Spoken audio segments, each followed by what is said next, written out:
BPL ইতিহাসের অন্যতম সেরা আসর হতে যাচ্ছে এবার। বিপিএলকে নতুনভাবে মানুষের কাছে পৌঁছে দিতে চেষ্টার কমতি রাখছে না ক্রিকেট বোর্ড।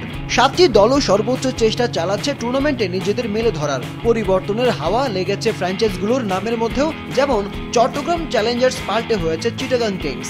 দলটির মালিকানাও বদলেছে। প্রায় 10 বছর পর মালিকানায় ফিরেছে এসকিউ স্পোর্টস এন্টারপ্রাইজ লিমিটেড।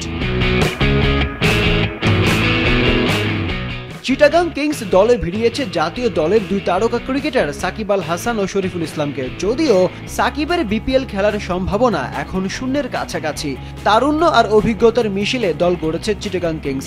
দেশিদের মধ্যে আছেন 2 মারকুটে ব্যাটার পারভেজ ইমন এবং শামীম পাটোয়ারি, আছেন অফ স্পিনার আলিস আল ইসলাম ও বাংলাদেশ অনূর্ধ্ব-19 দলের হয়ে নজর কাড়া বাঁহাতি পেসার মারুফ মৃধা। দলটির অধিনায়কত্ব করবেন জাতীয় দলে অনিয়মিত হয়ে পড়া batter Mohammad Mithun. Million offer Walton fridge কিনে পেতে পারেন 20 লক্ষ টাকা, রয়েছে কোটি কোটি টাকার নিশ্চিত উপহার। বিদেশিদের মধ্যে English spin allrounder Moeen Ali ও লঙ্কান পেস অলরাউন্ডার অ্যাঞ্জেলো ম্যাথিউসকে দেখা যাবে চিটাগংয়ের জার্সিতে। আমি বাংলাদেশি চলে এসেছি। এবারের আসরে থাকবে পাকিস্তানের সাবেক তারকা ক্রিকেটার শহীদ আফ্রিদির সরব উপস্থিতি। মাঠের খেলায় না থাকলেও চিটাগাংয়ের ডাগআউটে দেখা যাবে বুম বুম আফ্রিদিকে। তিনি দলটির brand ambassador. Chittagong kings head coach 2013 সালে চিটাগাং কিংসের হয়ে খেলেছিলেন অস্ট্রেলিয়ার পেসার শন টেইট। 2022 সালে চট্টগ্রাম চ্যালেঞ্জার্সের বোলিং কোচ ছিলেন তিনি।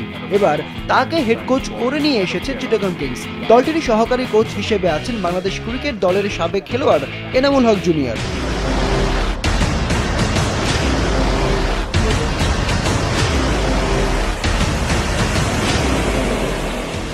সব মিলিয়ে এবারের বিপিএলে শিরোপা জয়ের অন্যতম দাবিদার চিটাগাং কিংস।